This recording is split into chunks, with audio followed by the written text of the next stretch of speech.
আপনি কি জানেন, সমুদ্রের তীরে দাঁড়িয়ে ঢেউ গোনা আর মাঝ সমুদ্রের গিয়ে ঢেউয়ের সাথে লড়াই করার মধ্যে আকাশ পাতাল তফাৎ আছে। এইকেই বলা হয় দি ওশান থিওরি। আমাদের জীবনেও আমরা ঠিক এই কাজটাই করি।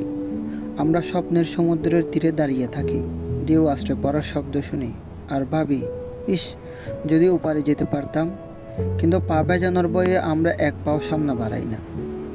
সমুদ্র শান্ত হলে সবাই জাহাজ চালাতে পারে, কিন্তু আসল নাবিক সেই, যেই উত্তাল সমুদ্রকে ভয় পায় না। মনে রাখবেন, জীবনের শ্রেষ্ঠ সুযোগগুলো সবসময় ঢেউর ওপাশে লুকিয়ে থাকে। আপনি তীরে দাঁড়িয়ে থেকে শুধু অন্যদের জাহাজ চালানোই দেখতে পারবেন, নিজে কখনো গন্তব্যে পৌঁছাতে পারবেন না। আমরা প্রায়ই ভাবি, যখন সব পরিস্থিতি ঠিক হবে, যখন ঝড় থামবে, তখন আমি শুরু করব। কিন্তু সত্যিটা হলো, সমুদ্র কখনো শান্ত হয় না। আপনাকে সেই উত্তাল ঢেউয়ের মধ্যেই নৌকা নামাতে হবে।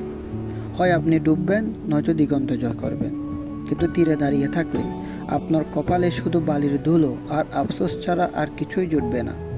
তাই বলছি, জীবনের শেষ ট্রেন যেমন বারবার আসে না, তেমনি এই বিশাল সমুদ্র আপনার জন্য চিরকাল অপেক্ষা করবে না।